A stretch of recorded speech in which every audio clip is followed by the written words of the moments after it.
akeh kang apal Quran hadise seneng ngafirke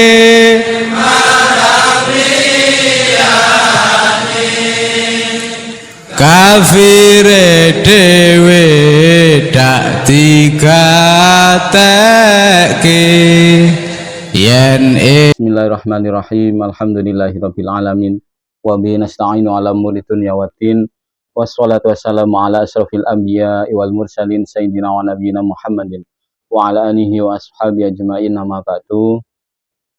Sahabat-sahabat Mojono Ngaji serta kaum muslimin muslimat rahimakumullah dimanapun Anda berada, kali ini kita akan melanjutkan kajian kitab Risalah Ahlussunnah wal Jamaah karangan dari Al-Alim Al-Allamah Syekh Muhammad Hasyim Asy'ari,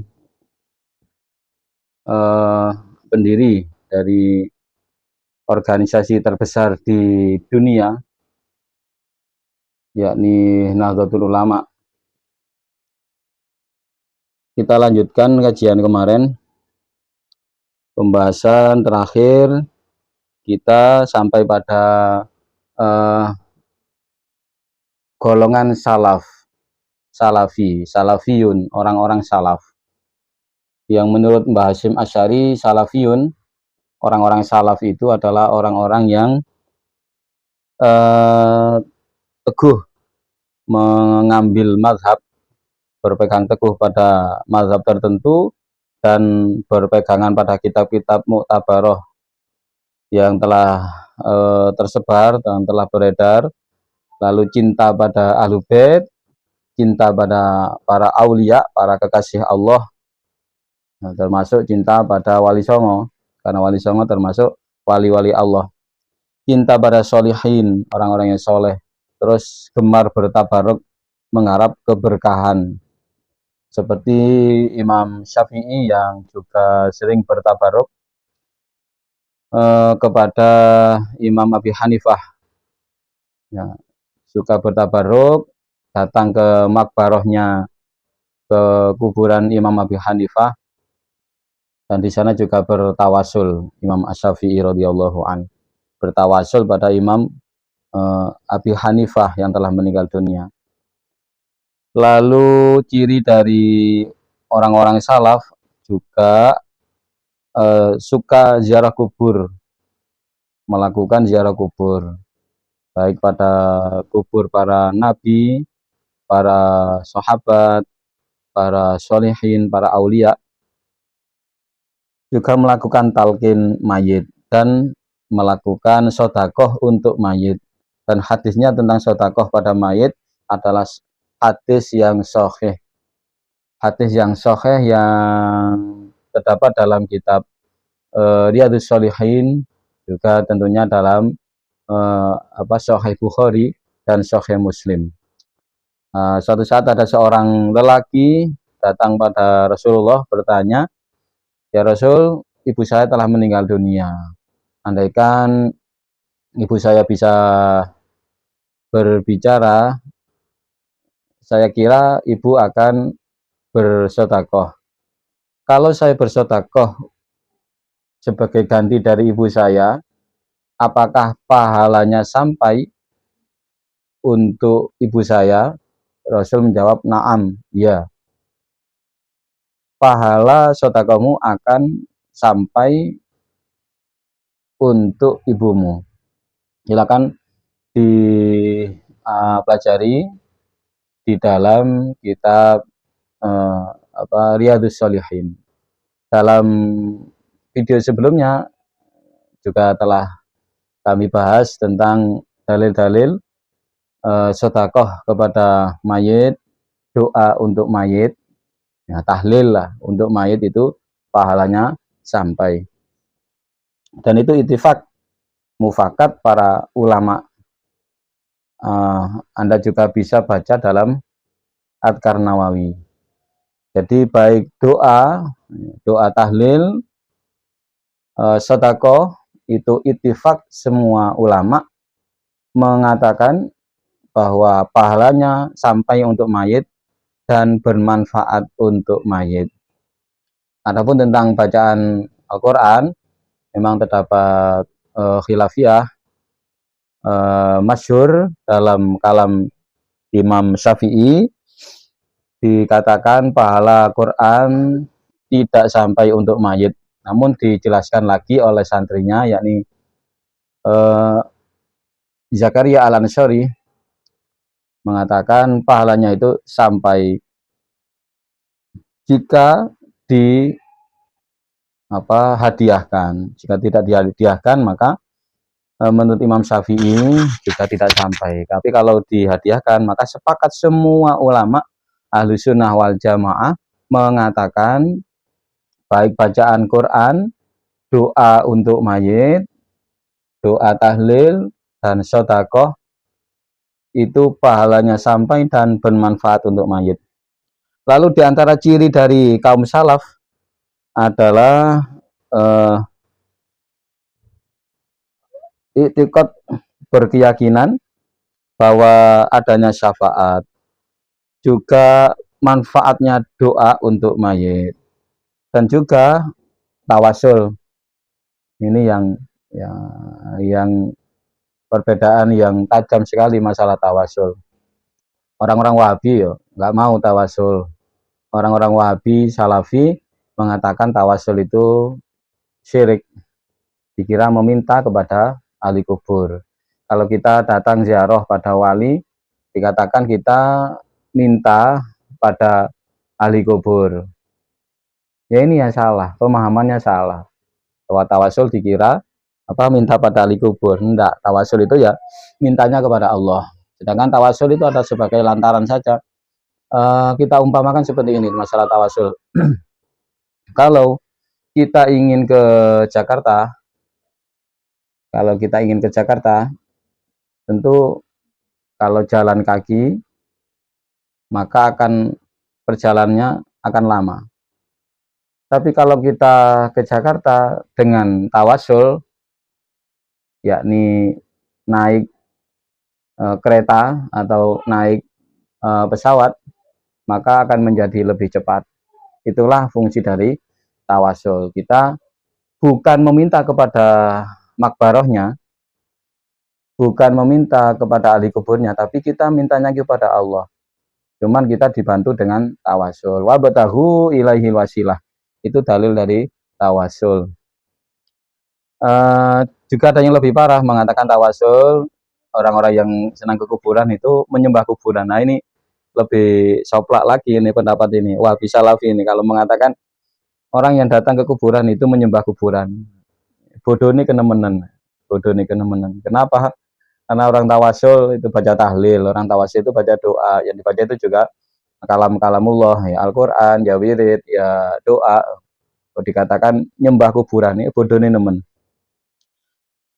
Oke, kita lanjut ya. Kita lanjut pembahasan tentang firqah selanjutnya.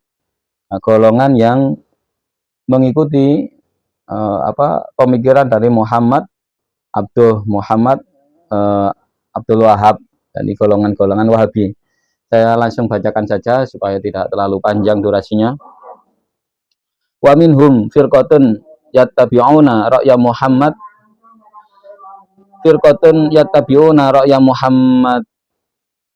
abduh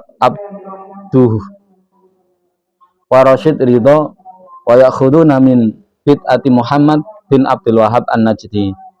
Sebagian dari golongan-golongan yang terpecah belah, yakni diantaranya adalah golongan yang mengikuti pemikiran Muhammad Abduh dan Rasyid Ridho.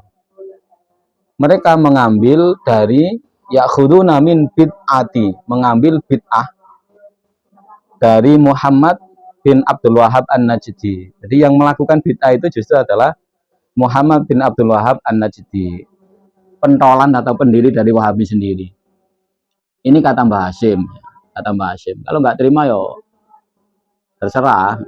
Kalau kalian orang-orang Wahabi ratusan kali mengatakan NU itu gudangnya bid'ah, ternyata dibalik oleh Mbah Hashim. Jadi di kitab ini, kitab Risalah Ahlussunnah wal Jamaah karya dari Mbah Hashim, justru yang dikatakan bid'ah adalah Muhammad bin Abdul Wahab An-Najdi dan para pengikutnya, orang-orang Wahabi. Orang Wahabi kemudian ganti nama menjadi Salafi.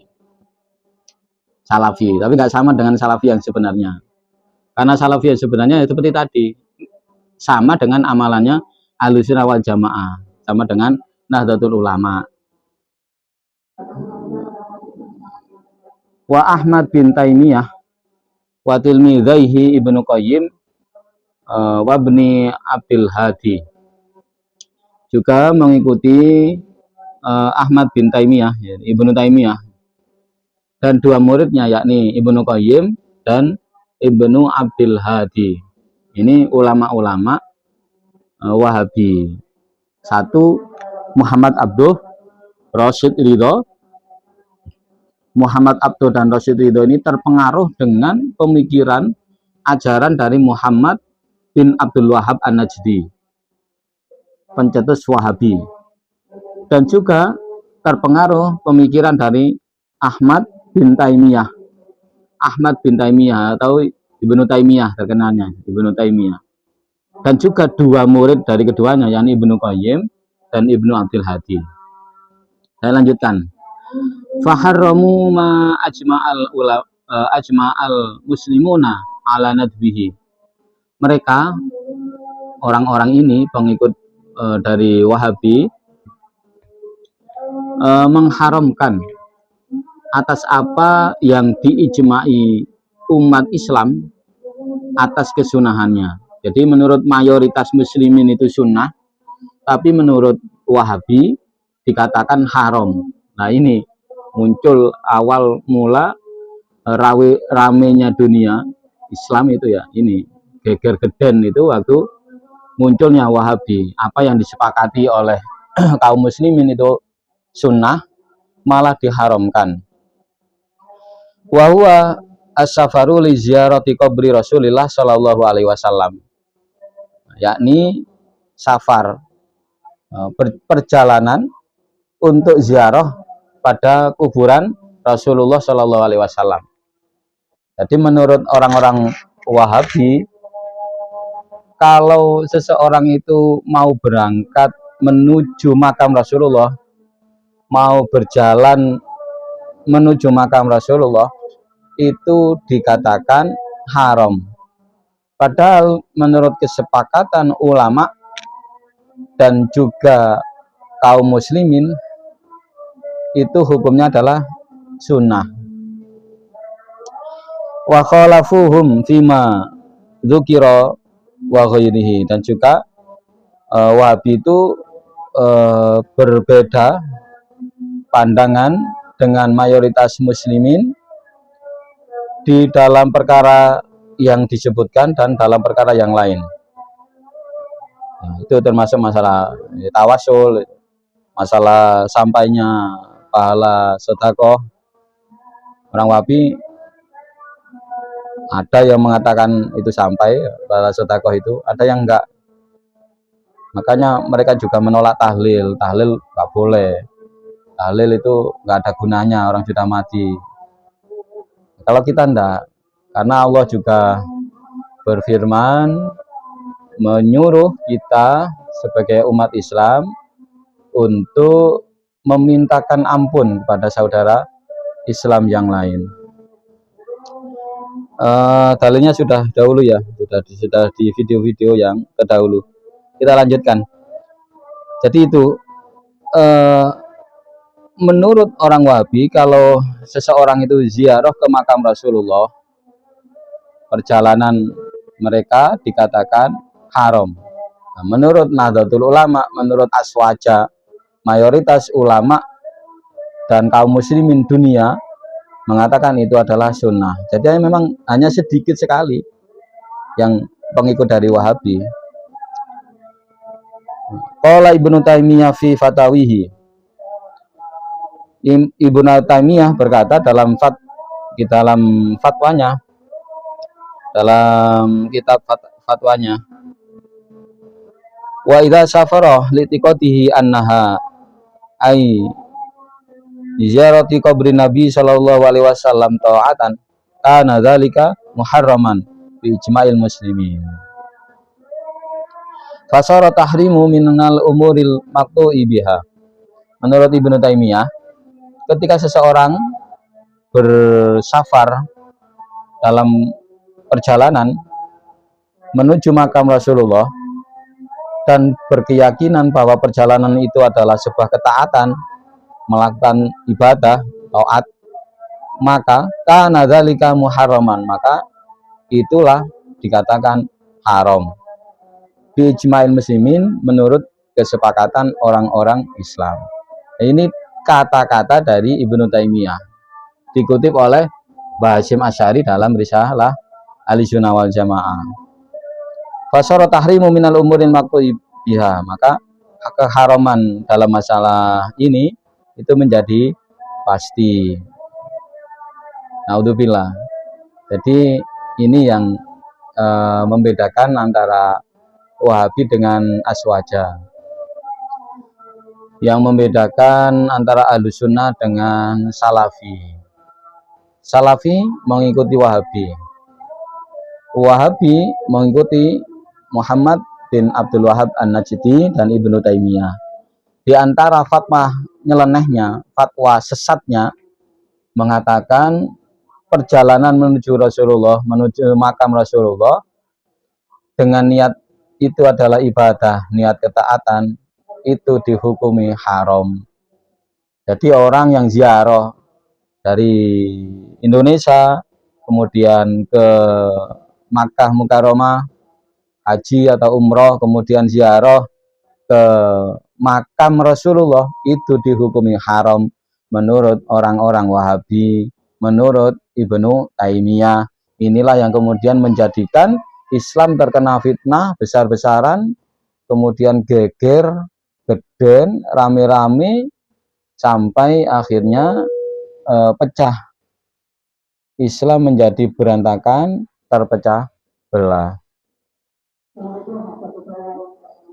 Sekian, nanti kita lanjutkan lagi untuk pembahasannya. Jadi yang jelas bahwa Wahabi itu bukan kaum Salafi sesungguhnya. Karena kaum Salafi yang sejati, kaum Salafi yang sesungguhnya itu adalah Aswaja. Aswaja itu adalah nama lain dari Nahdlatul Ulama. Wahabi itu adalah nama lain dari Salafi. Kenapa seperti itu? Karena pemikirannya sama, makhot wa masyrabnya sama, pengambilan dasarnya sama, sumber-sumbernya, apa yang dibaca, apa yang diikuti ulamanya adalah sama. Ya, maka satu rumpun itu Wahabi dan Salafi sama. Ya, Salafi yang sekarang, bukan Salafi yang arti sesungguhnya. Semoga bermanfaat dan mencerahkan kaum muslimin muslimat, khususnya warga Nahdliyin. Kita akan lanjutkan di kesempatan yang akan datang pembahasan tentang kitab Risalah Ahlussunnah wal Jamaah, karya dari Hadratus Syekh Kiai Haji Hasyim Asy'ari, pendiri dari Nahdlatul Ulama sekaligus pengasuh